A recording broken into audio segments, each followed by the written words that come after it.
Hello and welcome to my channel. My name's Mark. I'm a full-time ultra distance athlete living in Cancun in Mexico, and in today's video I'm going to be talking about my exchange with Dr. Anthony Chaffee and how he's advised me on my carnivore diet problems, so stay tuned for that.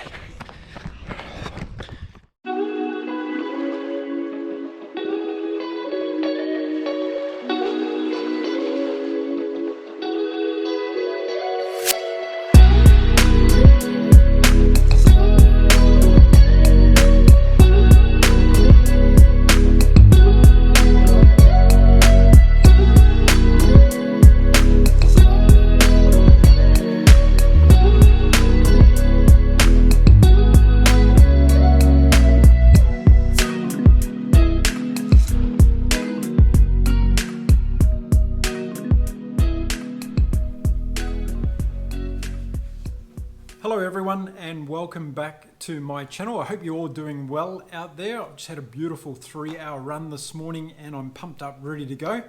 I'm going to talk to you today about my carnivore journey and how that's all unfolding. So recently I decided to reach out to Dr. Anthony Chaffee, and many of you watching this video will know who he is. Along with Dr. Ken Berry, he is one of the world's, I guess, experts on carnivore and has been doing lots of podcast shows and YouTube videos about his own carnivore journey and also the science behind how he's found that whole journey to be going. So I decided to reach out to Dr. Anthony Chaffee and contact him over there in Perth in Australia to talk about my specific issue. Now, he used to be a rugby player, and a lot of training and all those sorts of things went into his daily routine. So as a sportsman, I wanted to talk to him about my training process and what happened to me on carnivore, and to see whether I could get some answers around some of the things that happened to me. I wanted to keep to wherever I could get expert advice and people particularly in the field of sports and sports science that can help me on my journey. So that's what I did.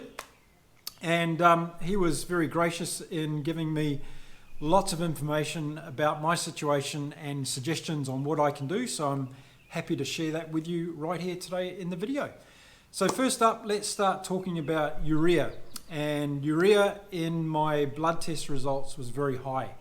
In fact, it was one of the concerning markers around the kidney function, and whether or not I had actually any kidney problems was resulting in that. So Dr. Chaffee went on to explain, with the urea being the strongest oxyantient in the body, that it sometimes goes up naturally as a result of changing into meat and getting more protein into the body. So that's one of the reasons why my urea might have gone up.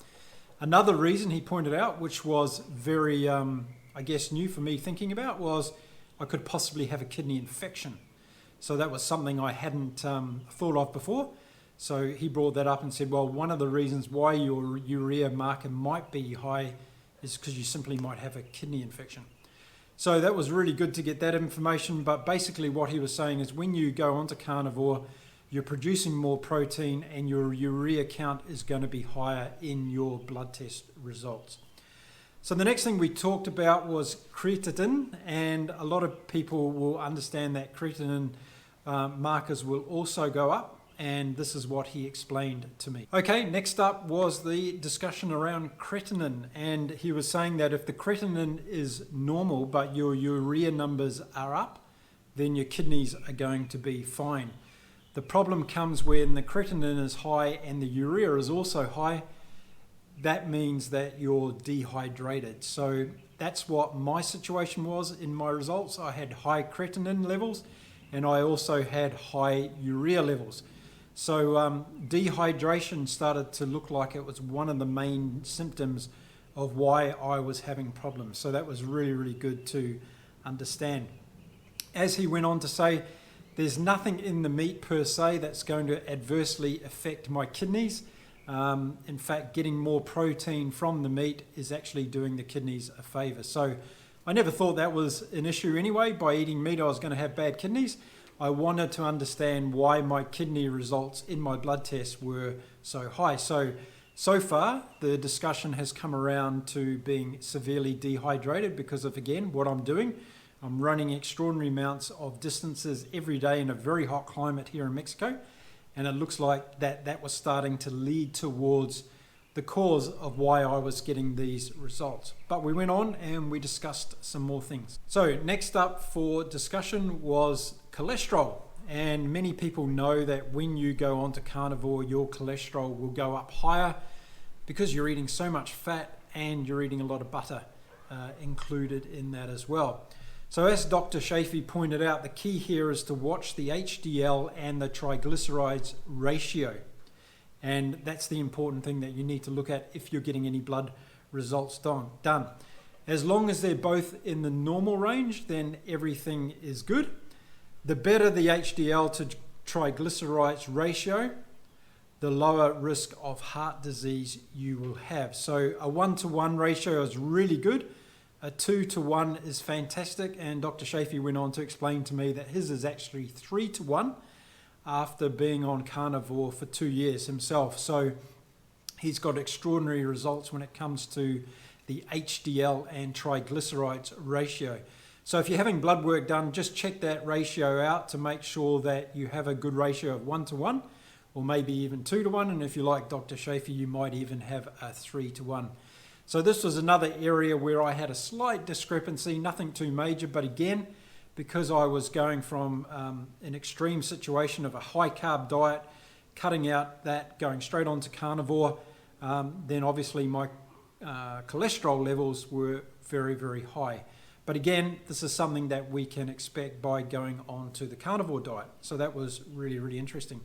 Now, next up, we talked about electrolytes, and I explained to him that maybe because I was doing the electrolytes the wrong way, that I had a bit of an electrolyte imbalance. That's what I thought. And I had this dehydration issue. Now, Dr. Chaffee went on to explain to me that very, very important, given the intensity of training that I'm doing. You know, I'm running anywhere from an hour to 3 hours a day. Long runs in very hot temperatures of around 30 degrees Celsius, of 84, 86 degrees Fahrenheit. And my body is just sweating out a lot of salt all the time. So I need to be replacing that. I currently drink around about 3 liters a day of water. And I also drink some electrolytes in there as well, about a liter of electrolytes as well. Now, Dr. Chaffee was saying that this is probably not enough, and because of the extreme training that I'm doing in these extreme conditions, that I really need to elevate that. He suggested even that he used to drink 2 gallons of water a day. Now, that's nearly 7 liters. I don't know if I could actually stomach 7 liters of water a day, but I am definitely increasing my hydration levels, watching the electrolytes, but also putting more water into my body, and I think I'm going to see greater results from that. So those are the key things that I explained to Dr. Chaffee, that he gave me those feedback, making sure that I understand that the urea count has gone up as a natural process of going on to the carnivore diet, that I've got to make sure that the HDL to triglyceride ratio is in a normal range, or 1-to-1, 2-to-1, or 3-to-1 if it's really, really good. And then watch out for the hydration side of things. So that was really good to get this information from him. It gave me a lot of peace of mind, I guess, talking to an expert in that space, explaining my situation as an athlete and what he recommends for me to move forward. So since taking myself off the carnivore diet a couple of weeks ago, now I'm moving more to a ketovore type of diet. So still a lot of meat, putting about 10% carbs into my diet, and just seeing how that works for me with my training and my overall well-being and feeling. And I've got to say that I'm feeling really, really well. As I said, I did a 3-hour run this morning, or close to 3 hours. Felt really, really good from that. Had a few carbs during the run. And as soon as I got home, had a little bit of a recovery. And then I had a steak. So I'm feeling really, really good. My training's going really, really well. Just got to really focus on making sure that I've got that hydration going. So there we go. Interesting transition, I guess, from carnivore more into the ketovore world for me. It looks like, with being a long distance endurance athlete, it's going to be critically important to have a little bit of carbs in there for fueling, particularly before and during long training sessions.